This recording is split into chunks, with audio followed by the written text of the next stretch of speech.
Hello everybody, I'm back with another video for you today, and this time we got some new cards announced, leaked if you will, on the Crimson Curse website here, as well as on a dev stream that happened today. And I wanted to go over these cards, have a look at them, analyze them a little bit, whether they look strong or weak in comparison to each other and what we have in the game at the moment, and yeah, just really have a look at this new stuff. So we have seen a few already. We've seen Salmon, which is this one here. We have of course seen Windhelm of Atra already as well. We've seen the Disgraced Brawler. We have seen the Dryad Ranger and the Plumard, or Plumard, or however you say it. I did have another video talking about those if you want to check that out. But I'm just going to be focusing on the other cards that we've seen. So let's just start at the beginning. We have Feast of Blood. What is this? It's a monster card. It is a spell, and it reads, give an enemy unit bleeding, fix 6 turns. And now we have already seen the bleeding mechanic with Plumard. That is when it's dealing 1 damage every turn to the enemy unit effectively at the end of their turn. So a bit of a long round kind of effect, or damage over time if you will. And it also will purify this unit first if you control a vampire. So a couple of things there. Firstly, it looks like there'll be some kind of vampire synergy going on, right? At least with this card, maybe with others, who knows. And yeah, it just seems like a pretty high value spell. I believe the provision cost was 4 on this one. I don't know if they actually have the provisions on this site. I don't think they do, but I can tell you all the provision costs because I just watched the stream, so that should be fine. So 4 provisions here for 6 points potentially seems quite powerful, although there is some counterplay to that. You have Purify as a mechanic, and you have Vitality, which kind of cancels out bleeding in a way. So if your opponent has Purify on their own units, then they can deal with this. Really going to depend how prevalent Purify is, in the meta and in the new cards that come, of course, once the expansion drops, as to whether these kind of bleeding effects, and I suppose Vitality, which is, the reverse of bleed, you get boosted every turn by 1. Yeah, we'll have to see whether bleeding, Vitality are prevalent, whether Purify then becomes prevalent as a result. If it does, then this will be quite weak, I imagine, and all these similar, bleeding effects, like stuff like the Plumard, might not be too strong if there's a lot of Purify going on. But that's kind of we'll have to wait and see. It has the potential to be good, right? Because 6 for 4 is a good amount of points for a 4 provision card, but gonna have to wait and see whether that works in reality. Purify can be quite good though. If you're able to Purify it first, you can maybe remove the shield off of a unit, get a bit of extra value there. Or, I mean, there's a few other statuses that you might get value from removing, like Doomed and, other stuff, but who knows? We'll have to wait and see if that is actually going to be good. I think this is probably not likely to see that much play, depending on how common these counter mechanics, I guess you could call them, to bleeding are, but could be wrong about that. Alright, up next we have Alp for monsters, which is another, one of the bronzes. It is 5 provisions, I believe, and it is 2 strength, damage an enemy unit by 2 on deploy, and if it is under Blood Moon, then you drain an enemy by 2 instead. So Drain is working in the same way that it used to in Gwent, which is you're effectively taking the strength away from them and adding it to yourself, so you damage by the amount and then boost yourself by that amount. So this will be, dealing 2 damage, or basically being a 6-point card, dealing 2 and gaining 2. If it's under Blood Moon, we don't know what Blood Moon is. That hasn't actually been disclosed, but presumably that's, some kind of row effect, or, you would imagine it's maybe similar to how it was in Old Gwent, but they haven't announced what it is yet, so could be different. Who knows? So basically this is going to be, what, a 4 for 5 or a 6 for 5, depending on if you have that Blood Moon. If Blood Moon's a thing that you want to run, then that'll definitely be, worth considering running this card. Obviously 6 for 5 is pretty good provisions-wise, and if you have a little bit of removal in there as well with the damage, then that's always nice. Worth noting that I do think Drain, if you hit 1 strength unit, if it works the same way it did in Old Gwent, then it will only do the 1 damage and then 1 boost.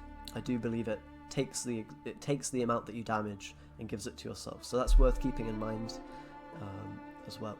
So might be good, depends on what Blood Moon is doing, really. So up next we have Nilfgaard, and this is the Imperial Diviner, 3 strength, 5 provision card. I know it doesn't say here, I'm sorry guys, but gotta work with what we've got here. So this has the keyword assimilate, which is a new one, and what assimilate is you boost the unit by 1 whenever you play a card not from your starting deck. So this has a few implications. Obviously you can create cards that are not in your starting deck and play those with things like Bribery, and I guess like Runestone or whatever, if those are cards that you want to play. You could also maybe take a card from the opponent with something like Isbel and then play it that way. Potentially there'll be new tools added as well, which will enable you to maybe make units that are not in your starting deck. Like maybe you could have a card that plays a unit, just like adds like a token or something alongside the card that you play. That could be a way to proc this, I imagine. And you also have Rot Tosser right now as well, which plays effectively a cow carcass, right, which isn't in your starting deck. So presumably those will trigger this as well. There's undoubtedly more ways that this will work that we'll be able to get in depth on once more cards are revealed and when the expansion eventually drops. But there's some stuff to experiment with there. You have Create, which might be playable in some way with Assimilate, but there's also seems like some other ways that you can enable this to work. Will this be good? Well, 3 for 5, you have this Purify as well on the deploy, which might be useful, again, dependent on how common the status is that are now in the game, Shield, Bleeding, Vitality, etc. Whether these will actually be good or not, that's going to kind of depend. Purify's strength is going to depend on that, I should say. So 3 for 5 engine, presumably there'll be more Assimilate cards, so if you just whack those in a deck and then maybe play Isbel and all these other tools to activate it, it might be okay. I would say probably not, unlikely, just because it's kind of a bit of a conditional engine, and might force you into playing some not optimal cards. Like if you are forced to play Rot Tosser, for example, or Isbel, or whatever else, just to trigger that effect, then that might not be ideal. And yeah, engines can always be removed very easily, so it's probably better to keep them to a minimum, at least if you're not 100% sure you can get a ton of value from them when they work. And maybe if you build for an Assimilate deck completely, then that will work. It's an interesting mechanic. We'll see if it's good or not. I don't think it will be with the current cards we have, but maybe there'll be some cards that properly enable this mechanic if enough of them are in the vein of Assimilate and doing making cards that are not in your starting deck. So it's an interesting one. That seems like Nilfgaard's mechanic that it's getting. You've got Harmony and Poison to some degree with Squirtle, things like Dryad Ranger. You're going to have Shield, as we'll get onto with this card, the Cintrian Artificer, I don't know how to pronounce that word.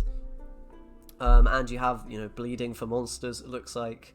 And what's the other faction? Skellige, they got Berserk. Am I missing another faction? No, I don't think so. Anyway, so interesting. We'll see if that comes to be, a strong mechanic or not.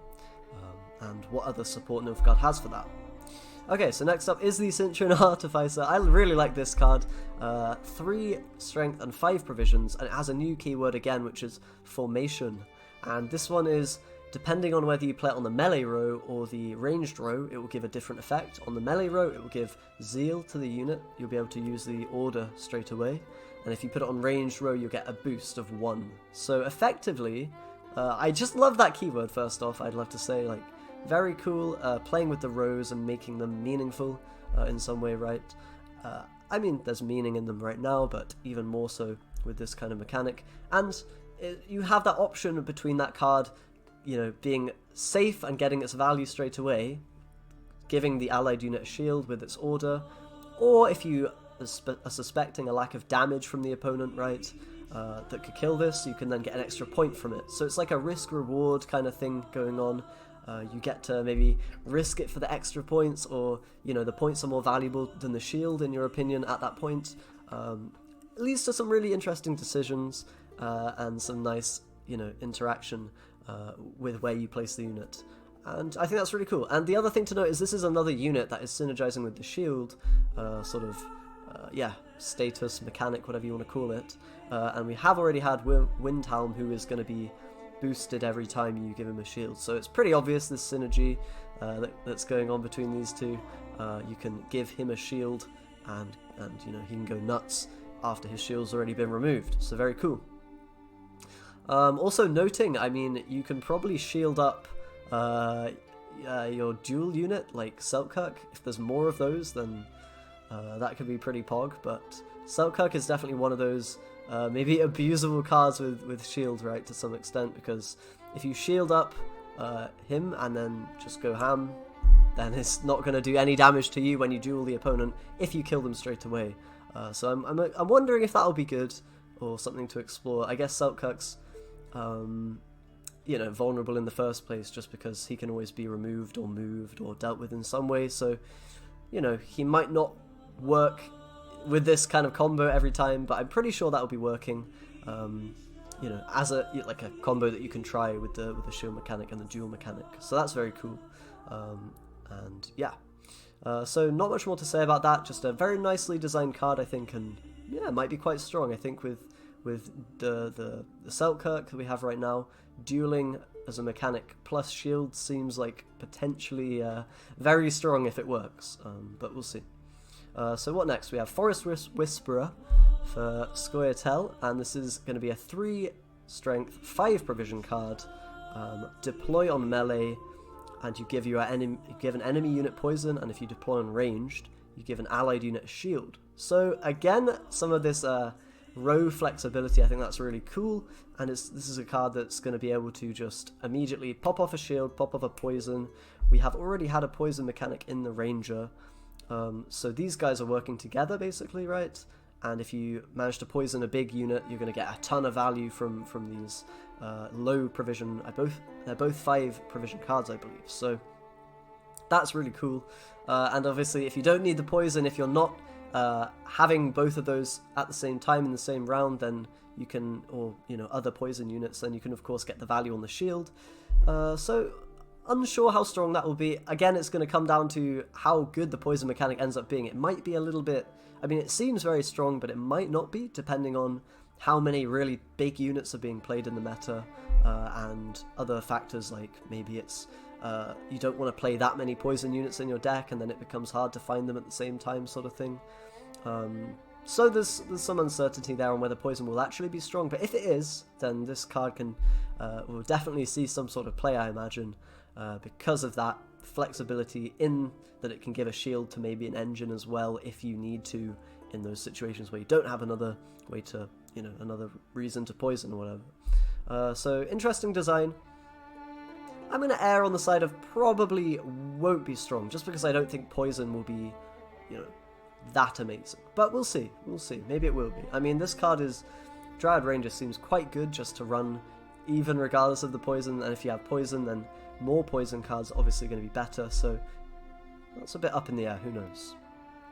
Next up we have Svalblood Fanatic. This guy's really cool. So he's a 4 provision, 4 strength card, and he has a Berserk ability which is transform into a Bear Abomination, which is just a 5 power, 5 strength doomed bear or whatever, that you can turn this guy into when he takes 2 damage. Or 3 damage. Just goes below half health, that is the Berserk tag.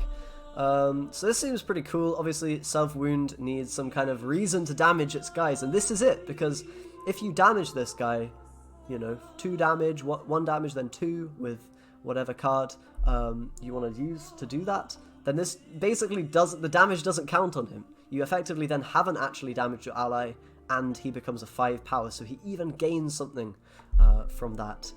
He does also synergize with Artist, which was revealed as well, but we'll get into that in a second. So anyway, the design here I think is really awesome. It's giving you a proper reason that you want to play, you know, those self-wounding archetype cards, and presumably there'll be some more of those. Maybe not, we'll see about that. Either way, very cool ability, and a nice 4/4 which has an upside in that archetype. I think it's very well designed, very cool. Worth noting, it's kind of a similar ability, this transformation to what we had in the old, what was it called, Raging Berserker, where he's flipped into a bear when you damaged him. So I really like that mechanic's kind of coming back in a way in this form, and even in a more interesting way, as you are able to damage it but avoid the damage maybe, and there's some interesting ways to work with that, both in self-wounding and when you're playing against it. Very cool. So we've already seen Disgraced Brawler. The Treant Mantis Stalk is another card, and this one is Ambush, and you give the next unit played by your opponent poison, and then transforms into the Treant Mantis Strike. I should say that it's a 6-point unit it transforms into, and this card is 7 provisions, and you can also just click it immediately if you want to get that 6-point body, and don't care about the poison effect. That's the Zeal Order transform into a Treant Mantis Strike. So basically, I love this card thematically. This seems really cool. It's like lying in wait. When an enemy comes, it poisons them and flips over and attacks. Like, very, very cool idea. And it's also really cool to note that they're branching out with categories for that Harmony tag that is on the Dryad Ranger.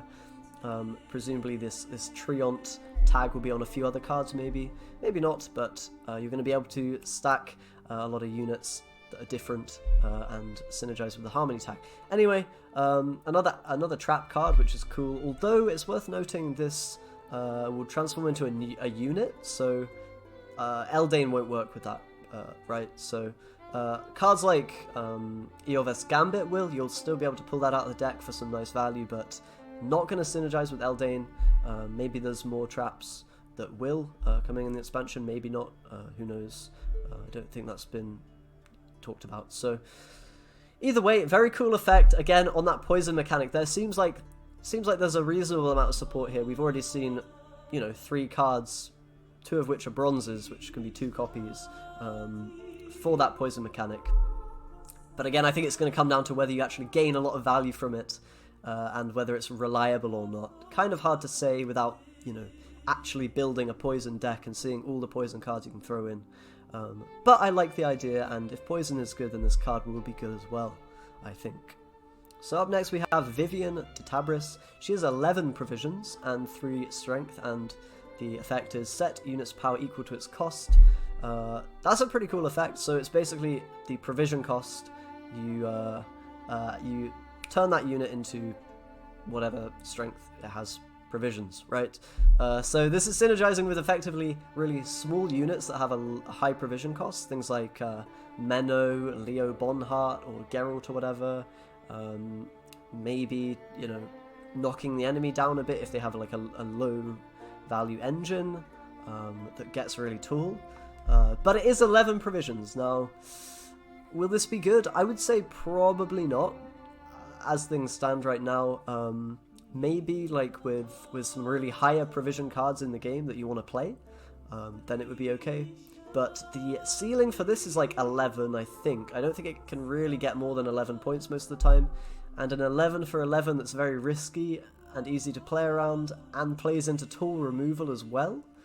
If you make a big unit, you're just going to give them something to knock down with a Peter or Leo or, whatever they've got, Ike, you name it, right? Poison, even. So I just don't see this effect being very strong. While it is very cool and flexible, I think most of the time it'll end up being a dead card or not getting that 11, 12, 13 value that you'd love to see out of, a card that's this expensive and playing into tool removal some of the time.